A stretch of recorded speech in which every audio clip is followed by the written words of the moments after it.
बिस्मिल्लाहिर्रहमानिर्रहीम नहमदुहु व नुसल्ली व नुसल्लिमु अला रसूलिहिन नबिय्यिल करीमिल हनीनिल मकीनिल अमीन। अम्मा बाद फ़ाऊज़ु बिल्लाहि मिनश शैतानिर रजीम। बिस्मिल्लाहिर्रहमानिर्रहीम। वला तक़ूलू लिमन युक़्तलु फ़ी सबीलिल्लाहि अमवात बल अहयाउन वलाकिन ला तशऊरून। सदक़ल्लाहु मौलानल अज़ीम व बल्लगना रसूलुहुन नबियुल करीमुल अमीन व नहनु अला ज़ालिका लमिनश शाहिदीन व शाकिरीन वल्हम्दुलिल्लाहि रब्बिल आलमीन। इन्नल्लाहा व मलाइकतहु युसल्लूना अलन नबी या अय्युहल्लज़ीना आमनू सल्लु अलैहि व सल्लिमू तस्लीमा। अस्सलातु वस्सलामु अलैका या रसूलल्लाह व अला आलिका व अस्हाबिका या हबीबल्लाह। अस्सलातु वस्सलामु अलैका या नबी अल्लाह व अला आलिका व अस्हाबिका या नूर अल्लाह। सुब्हाना रब्बिका रब्बिल इज़्ज़ति अम्मा यसिफून व सलामुन अलल मुरसलीन वल्हम्दुलिल्लाहि रब्बिल आलमीन। मुख्तसर हमदो सलात के बाद निहायत वाजिबुल कदर साहिबे मसनद सदारत हुजूर क़िबला पीर तरीक़त रहबर शरीयत मियाँ मोहम्मद रज़ा तुराबी साहिब दामत बरकातुहुल आलिया सजादा नशीन दरबारे आलिया हाजा और मुअज़्ज़ज़ीन सामईन हाज़रीन, हर साल उर्स मुबारक की हज़रत बाबा शाह गदा रहमतुल्लाहि ताला अलैह के उर्स मुबारक की इस तकरीब में फ़कीर हाजिर होता है। इस दफ़ा भी हज़रत क़िबला साहबज़ादा साहब का हुक्म भाई हाजी शराज मदनी साहब के तवस्सुल से मिला और मैं वादे के मुताबिक हाजिर हुआ। अल्लाह ताला मेरी और आप सब की हाज़िरी को कबूल फरमाए। रात के जिस पहर में हम दाखिल हो गए हैं, सच ये है कि इस वक्त में आराम होता है, लेकिन आप सब अल्लाह वालों के ज़िक्र में यहाँ बैठे हैं और रात गए तक बैठे हैं और शायद इसीलिए अल्लाह वालों का ज़िक्र होना था। रब ने मौसम भी इसीलिए ठंडा कर दिया आज कि उसके प्यारों की बातें होनी थी। तो अल्लाह ताला मेरी और आपकी हाज़िरी को कबूल फरमाए। वक्त बहुत थोड़ा है। भाई शकील साहब अभी ताज़े ताज़े उम्रे से होके आए हैं और इन्होंने बग़ैर किसी हाज़िरी के मुझे पेश किया। आज़म ने अभी मेरे बाद पढ़ना है, मैं भी कुछ ज़्यादा वक्त नहीं लूँगा।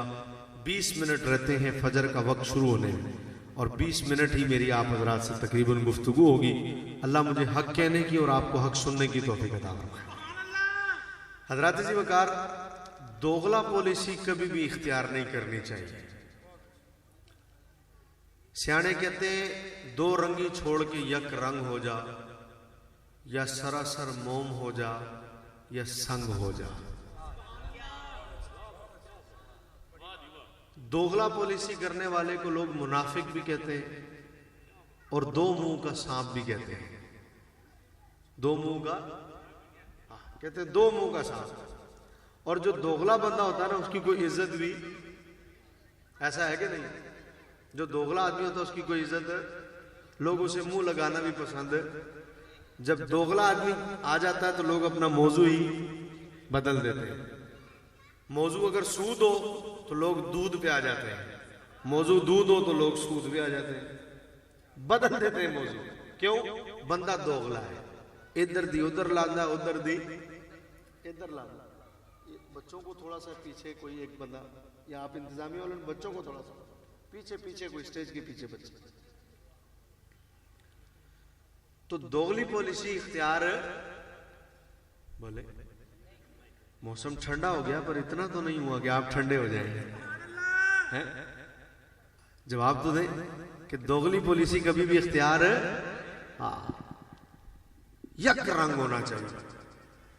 अब दोगली पॉलिसी जब दुनिया में अच्छी नहीं है, दुनिया के मामले में, कारोबार के मामले में, लेन देन के मामले में अच्छी नहीं है, तो जब दुनिया में दोगली अच्छी नहीं है तो दीन के मामले में दोगली पॉलिसी। भाई जब दुनिया के मामले में अच्छी नहीं है तो दीन के मामले में कोई दोगली पॉलिसी इख्तियार करे। जो दुनिया में दोगली पॉलिसी इख्तियार करे लोग उसे अच्छा जानते हैं। आप उसे अच्छा जानते हैं तो मियाँ जब दुनिया के मामले में नहीं तो फिर दीन के मामले में क्यों?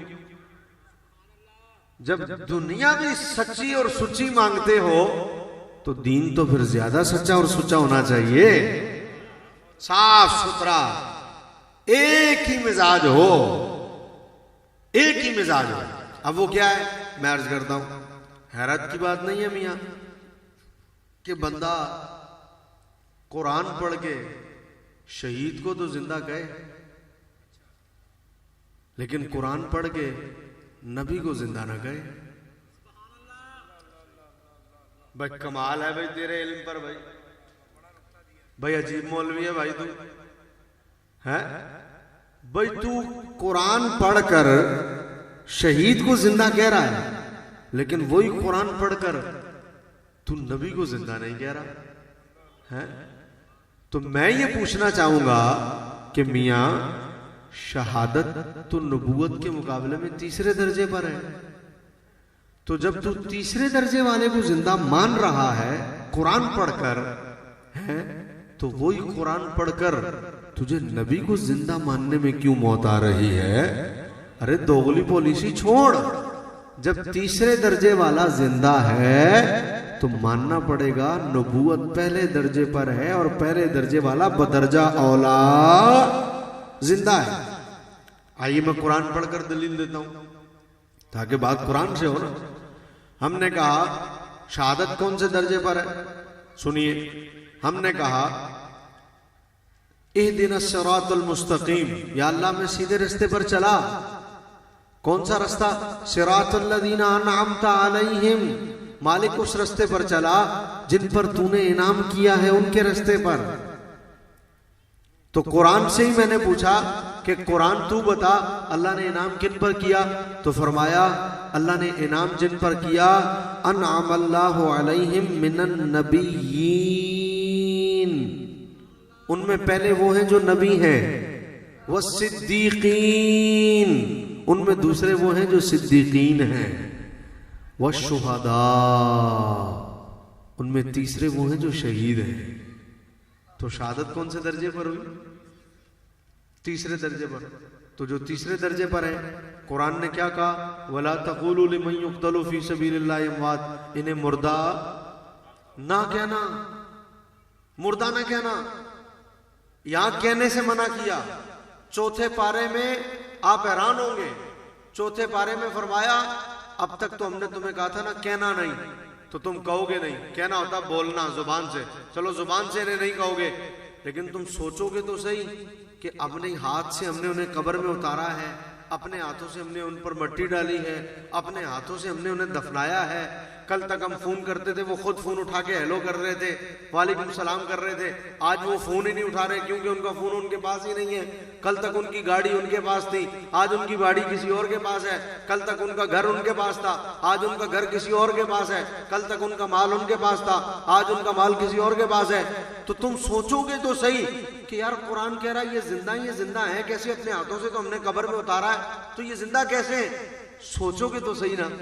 तो कुरान ने कहा चौथे बारे में अब तक तुम्हें बोलने से मना किया था ना, अब हम कह रहे हैं वला तहसबन्नल्लज़ीना क़ुतिलू फी सबीलिल्लाह, आज के बाद सोचना भी नहीं कि ये मुर्दा है, आज के बाद गुमान भी नहीं करना कि ये मुर्दा है। हालांकि कभी कुरान ने किसी की सोच पर पाबंदी नहीं लगाई, फितरत पर पाबंदी नहीं लगाई, सोचो, लेकिन यहां कहा खबरदार इनके बारे में सोचना भी नहीं कि ये मुर्दा है, क्योंकि ये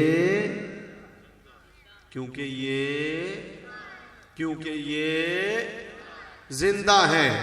तो हजरत बाबा शाह गदा रहमतुल्लाह ताला के उर्से मुबारक की तकरीब में आने वालों, ये तीसरे नंबर पर हैं और जिंदा। तो मैंने कहा जब तीसरे नंबर पर है और जिंदा है और तुम जिंदा मान भी रहे हो, तो फिर नबूवत तो पहले दर्जे पर है। हैरत की बात है, उम्मती को जिंदा मानते हो और नबी को मुर्दा मानते हो। ये दो रंगी नहीं है तो और क्या है? उम्मती को जिंदा मान रहे हो और नबी को मुर्दा मान रहे हो। अरे ये दो रंगी नहीं है तो और क्या है? तो बोला नहीं, वो तो कुरान ने कहा है जिंदा है, वो तो कुरान ने कहा है जिंदा है। तो मैंने कहा कुरान ही तो कह रहा है अन्नबिय्यु औला बिल मुमिनीन मिन अनफुसिहिम, नबी तुम्हारी जानों से भी ज्यादा करीब है। अरे शहीद तुम्हारी जान से ज्यादा करीब नहीं है, लेकिन कुरान कह रहा है नबी तुम्हारी जान से ज्यादा करीब है। तो मैंने कहा जब शहीद जान से ज्यादा करीब ना होकर भी जिंदा है तो नबी जान से ज्यादा करीब होकर मुर्दा कैसे है? नबी जान से ज्यादा करीब होकर मुर्दा कैसे है? मियाँ गाड़ी में अक्सर वास्ता पड़ जाता है, कभी आप सफर पर जा रहे हो, रास्ते में हो और कहीं मुलाकात हो जाती है उन लोगों से, वो तो फिर टाकरा हो जाता है। हमारी तो जिंदगी सारी सब आधी रेल में कट गई, आधी जेल में कट गई है, तो ज्यादा नामूस रिसालत के लिए ना, जब भी गए हुजूर की नामूस के लिए। तो अब किबला सफर में हो तो मुकाबला हो जाता है। तो बात हो गई एक जगह, मैंने कहा नबी जिंदा है। सामने वाले ने वही कहना था जो कहा, उन्होंने नहीं जिंदा था। मैंने कहा जिंदा है। उन्होंने कहा नहीं जिंदा है। मैंने कहा जिंदा है। तो मुंह से निकल गया उसके, कहने का किधर है? मैंने कहा यही दलील है, किधर है? बोला हाँ यही दलील है, किधर है? मैंने कहा फिर मान जाओगे? बोला हाँ मान जाऊंगा। मैंने कहा शहीद जिंदा है? बोला हाँ जिंदा है। मैंने कहा किधर है?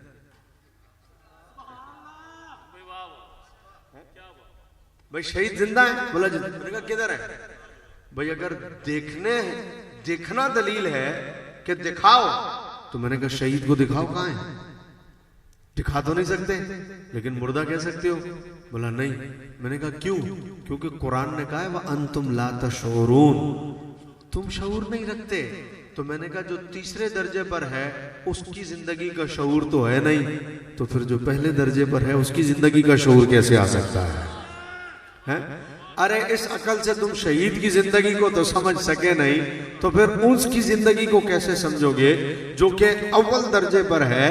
अरे 72,000 मर्तबा, 72,000 हजरत जिब्राइल आए ना हुजूर की खिदमत में, हैं? हुजूर अलैहिस्सलाम ने पूछा तुम्हारी उम्र कितनी है? तुम्हारी उम्र कितनी है? मैंने कहा हुजूर उम्र का तो नहीं पता, लेकिन एक सितारा जो है वो आसमान पर चमकता था अर्श के ऊपर, 70 अर्श से नीचे 70,000 मर्तबा, 70,000 साल बाद वो चमकता था, 70,000 साल बाद, और मैंने उसे 72,000 मर्तबा देखा है। तो हुजूर ने फरमाया अच्छा तो पहचान लोगे उस सितारे को? कहा हुजूर पहचान लूंगा। तो कहा मैं ही तो हूं। अब मैं एक बात करने लगा हूं, जुमला सुनिएगा। 70,000 साल बाद चमकता है और 72,000 मर्तबा हजरत जिब्राइल अलैहिस्सलाम ने देखा है, तो कितनी उम्र हुई भाई साहब? हैं? अब जरा जुमला सुनिएगा। अरे इतनी मर्तबा देखने के बावजूद भी हुजूर सामने थे, पहचान नहीं सके जिब्राइल, जब तक हुजूर ने बताया नहीं। अरे मैंने कहा जो 72,000 मर्तबा भी देखकर पहचान न सके नबी को, क्यों? हुजूर ने फरमाया लम यारिफनी हकीकतन गैर रब्बी, मेरी हकीकत को मेरे रब के अलावा कोई नहीं जानता। तुमने मेरा जाहिर देखा है, बातिन नहीं देखा। तो मैंने कहा अरे जिसने इतनी मर्तबा देखा हो वो भी नबी की जिंदगी को पहचान नहीं सका। तो मैंने कहा जब वो नहीं पहचान सका जो इतनी बार देखता है, मौलवी तुझे तो जियारत हुई नहीं, तू भला क्या पहचानेगा मुस्तफा की जिंदगी को?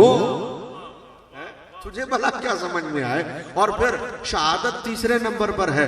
कुरान ने तुझे वह अंतुम ला तशऊरून, अब अंतुम ला तशऊरून का एक तर्जमा करूं, शऊर नहीं है तो शऊर नहीं, ये तो मेहरबानी है रब की कि रब ने ये लफ्ज इस्तेमाल फरमाया, रब ने ये फरमाया, ये तो अल्लाह की मेहरबानी है। वरना इसका तर्जमा पता क्या बनता है?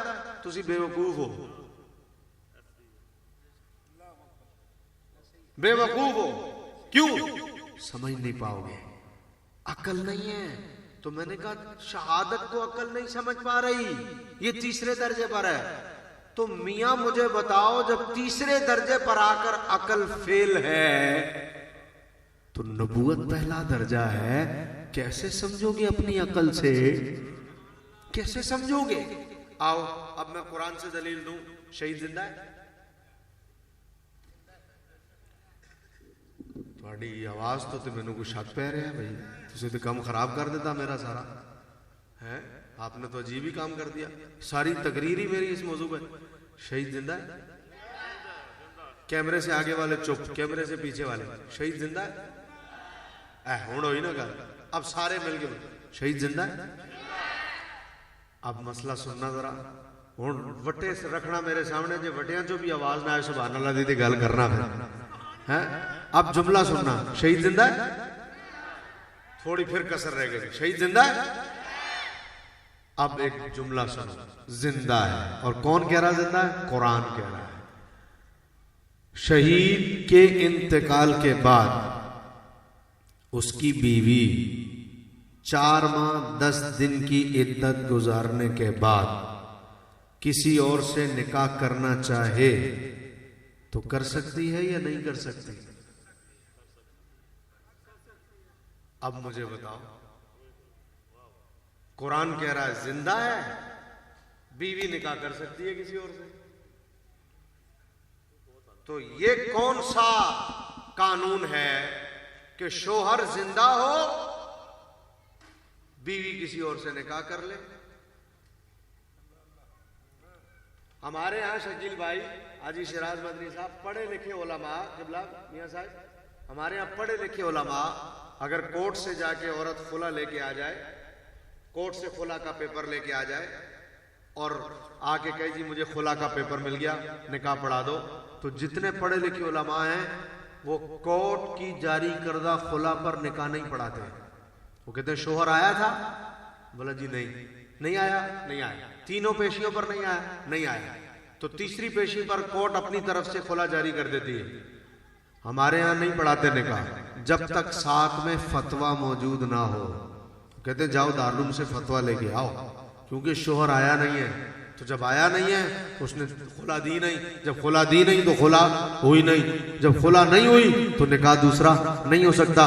क्यों नहीं हो सकता? इसलिए कि औरत जब तक पहले वाले के निकाह में है, कोई कानून ऐसा नहीं है, ना शरई ना कोई और, कि उसका निकाह किसी और से हो जाए। शरीयत ने कोई शिक छोड़ी नहीं है। पहले वाले के निकाह में हो, दूसरा निकाह हो ही नहीं सकता। जो जायज समझ के पढ़ाएगा काफिर हो जाएगा, और जो नाजायज समझ के पढ़ाएगा हराम का मुर्तकिब होगा, वो निकाह हुआ भी नहीं। क्योंकि पहले वाले के निकाह से निकलेगी तो दूसरे के निकाह में जाएगी, और जब तक औरत पहले वाले के निकाह से नहीं निकली दूसरे से निकाह हो सकता। अब जिंदा है शोहर, कुरान कह रहा है जिंदा है, लेकिन बीवी निकाह कर सकती है 4 माह 10 दिन की इद्दत के बाद। तो सवाल है कि कैसे कर सकती है जब वो जिंदा है? तो जवाब क्या है?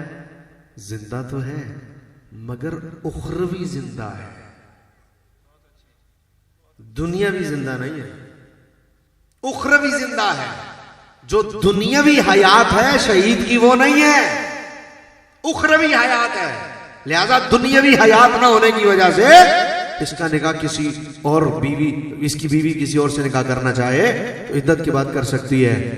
अब बात आ गई वो जो पहले दर्जे वाला है उसकी, तो कहा नबी की बीवी किसी और से निकाह कर सकती है। बैठ जाओ बेटा, जाओ, है तवज्जो मेरी तरफ। नबी की बीवी किसी और से निकाह कर सकती है? तो जवाब आया नहीं। क्यों? अज़वाजुहु उम्महातुहुम, नबी की अज़वाज उनकी माएं हैं, तुम्हारी माएं हैं। अच्छा, तो इस वजह से नहीं कर सकते कि माएं हैं, तो मां का इसलिए, तो सुनो, मां कहा तो मां की बेटी, मां की बहन क्या हुई? खाला।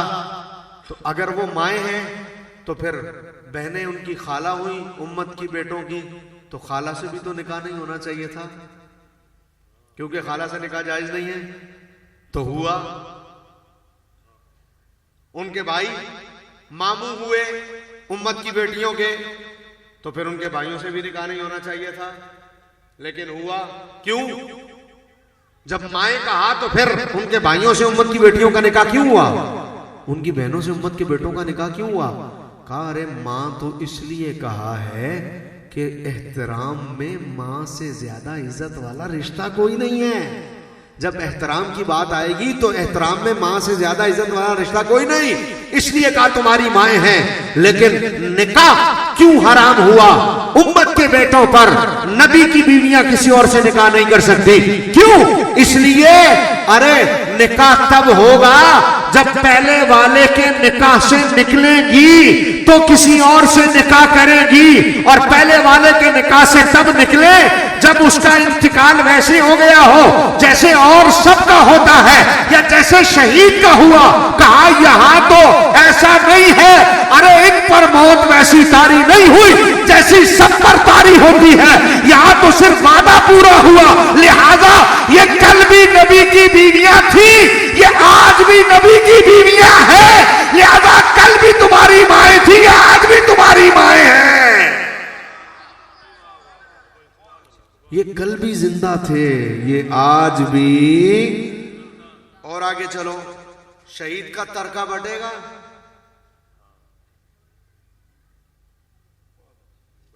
बोलो, शहीद का तरका बटेगा? पता हो तो बताओ, पता ही ना हो तो क्या बताओ, मैं बता देता हूं, बटेगा। आप जवाब दोगे, शहीद का तरका बटेगा? किसको कितना मिलेगा? शहादत के बाद यह अजान 2 मिनट पहले हो रही है, 3 मिनट, अच्छा अभी 3 मिनट है। सुनो, शहीद का तरका बटेगा? तुम बांटने के चक्कर में नहीं लग रहे मुझे, सारा खुद खाने के चक्कर में हो। भाई शहीद का तरका बटेगा? बटेगा। बात आ गई नबी की। हुजूर ने फरमाया नहनु माशरुल अंबिया ला नूरिसु। हुजूर ने फरमाया नबियों की जमात हमारा तरका नहीं बटता। क्यों? तरका तब होता है जब बंदा मर जाए। नबी वैसे नहीं मरते जैसे सब मरते हैं, नबी जिंदा होते हैं, लिहाजा वो उनका तरका हुआ ही। हुजूर ने इसलिए कहा नहीं बटेगा। पता चला शहीद जिंदा है मगर उखरवी, नबी जिंदा है दुनियावी जिंदगी के साथ। आखिरी बात, शहीद के बाल मरने के बाद नहीं बढ़ते, चाहे जिस्म के साथ लगे हुए हों। नबी की जिंदगी पे कुर्बान जाऊं, हुजूर के मुंह मुबारक को 14 साल हो गए आपके जिस्म से अलग हुए हुए। हुजूर ने हुज्जतुल विदा के मौके पर बाल मुंडवाए थे, हज के मौके पर। साहबा ने कहा हुजूर हमें दे दें, तकसीम कर लिए, इसको मिले इसको मिले, नस्ल दर नस्ल, नस्ल दर नस्ल, नस्ल दर नस्ल, वो आज तक चलते आ रहे हैं। मुझसे किसी ने कहा खिजरुल इस्लाम कैसे पता चलेगा ये नबी के मुंह मुबारक है? मैंने कहा वेरी सिंपल, नबी के मुंह मुबारक को भी मौत नहीं आई। पहचान क्या है? मैंने कहा नबी के मुंह मुबारक की 2 पहचानें। उसके सामने बावजू होकर दुरूद पढ़ो, चंद मिनट के बाद मुंह मुबारक झूमना शुरू करते हैं। ये आजमूदा बता रहा हूं। दूसरी, नबी का मुंह मुबारक बढ़ता है। कई ऐसे मेरे दोस्त हैं जिनके पास मुंह मुबारक एक था, आज उनके पास 12-12, 13-13 है। वो लोगों को मैं तोहफा तकसीम भी कर चुके हैं। ये दलील है कि नबी का मुंह मुबारक जो होगा उसकी पहचान ये है वो बढ़ेगा। मैंने कहा जिनके जिस्म से मुंह मुबारक अलग होकर जिंदा है उन्हें मौत नहीं आई। हालांकि जिस्म से अलग हो गया बाल, 100 साल रखी रखो, 1 सेंटीमीटर भी नहीं बढ़ेगा 100 साल बाद भी, लेकिन 1400 साल बाद भी नबी के मुंह मुबारक बढ़ रहे हैं। रब बताना चाहता है महबूब, जिनके जब मैं तेरे मुंह मुबारक को, तेरे बाल को मौत नहीं आने दे रहा, तो कैसे हो सकता है तेरे बारे में कोई ये कहे कि तू मर गए। बरेली के ताजदार से चुप ना रहा गया और इसका मुफ्ती बोला और यूं बोला, तू जिंदा है वल्ला, तू जिंदा है वल्ला, तू जिंदा है वल्ला, तू जिंदा है वल्ला,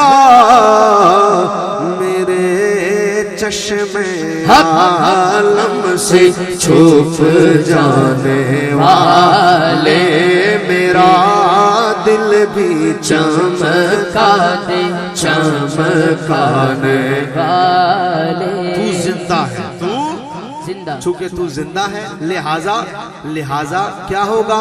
तू जिंदा है लिहाजा क्या होगा? लिहाजा ये होगा कि रहेगा यूं ही उनका चर्चा, रहेगा रहेगा यूं ही उनका चर्चा रहेगा। अरे पड़े खाक हो जाए जल जाने वाले, क्या बात है। दिल भी चमका दे, चमकाने रहेगा यूं ही उनका चर्चा। नारे रिसालत रहेगा यूं ही, रहेगा यूं ही उनका चर्चा रहेगा, रहेगा यूं ही उनका चर्चा रहेगा। पड़े खाक हो जाए जल जाने वाले, पड़े खाक हो जाए जल जाने वाले। क्योंकि नजदी के लिए नारे जहन्नम है मुवाफिक। किसके लिए? जो नबी को मुर्दा गए ना उसके लिए, नजदी के लिए नारे जहन्नम है मुवाफिक। नजदी के लिए आप डॉक्टर के पास जाते हैं, डॉक्टर साहब मेरे पेट में दर्द है, वो कहता है ये गोली ले लो, मुवाफिक है। आप डॉक्टर के पास गए, डॉक्टर साहब सर में दर्द है, उसने कहा ये गोली ले लो, मुवाफिक है। आप गए, डॉक्टर साहब मेरी टांग में दर्द है, उसने कहा ये गोली ले लो, मुवाफिक है। तुम्हें ये मुवाफिक है। शायर ने कहा नजदी को क्या मुवाफिक है? कहा नजदी के लिए नारे जहन्नम है मुवाफिक। क्यों? जो उनसे जलता है वो जल ही जाए तो अच्छा है। अरे रहेगा यूं ही उनका चर्चा रहेगा, रहेगा यूं ही। और अगर आप ज़ौक़ में आई गए हैं तो मैं पीर साहब की तज़मीन के साथ इसको पढ़ दूं इस तरह कि पीर साहब ने कहा गुलामे नबी खुल्द में जा बसेगा, जहन्नम में नजदी मुनाफिक जलेगा। और जो सुन्नी है वो तो हमेशा कहेगा रहेगा यूं ही उनका चर्चा रहेगा यूं ही उनका चर्चा। हाथ दोनों उठाकर जरा सारा मजमा मेरे साथ मिलकर कहेगा रहेगा यूं ही उनका चर्चा रहेगा, रहेगा यूं ही उनका चर्चा रहेगा। अरे बड़े खाक हो जाए जल जाने वाले।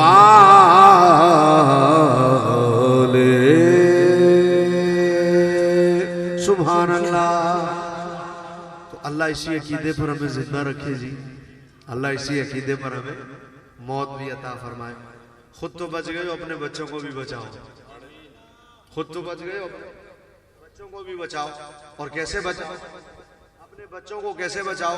अपने बच्चों को ऐसे बचाओ, अपने बच्चों को ऐसे बचाओ कि जब बच्चे स्कूल जाते हैं ना तो बच्चों को स्कूल जाते हुए इस बात का ख्याल रखो, बच्चा जब जा रहा हो तो बच्चे को कहना बेटा ए चिट्टे वाला ना ख्याल रखी, मैं सारी जिंदगी नबी दा मिलाद बनाया है। उथे किसी ਨੂੰ संगी ना बना ली ਜਿਹੜਾ मिलाद ना बनाता होवे। क्या बात। उथे यारी ਉਹਦੇ ਨਾਲ ਹੀ करनी है। तू मिलाद आ रहा है, तेरा संगी भी मिलाद वाला होना चाहिए। आप बच गए हो, आपके बच्चे नहीं बचेंगे अगर आपने ये तरकीब ना की। अल्लाह मेरी और आपकी हाजिरी कबूल फरमाए, अल्लाह हमारा जमा होना कबूल फरमाए। ये उर्स मुबारक की खूबसूरत तकरीब जो हर साल होती है अल्लाह ताला कबूल फरमाए। सजादा नशीन साहबजादा साहब को अल्लाह सेहत और तंदुरुस्ती अता फरमाए। व आखिरु दावाना अनिल हम्दुलिल्लाह।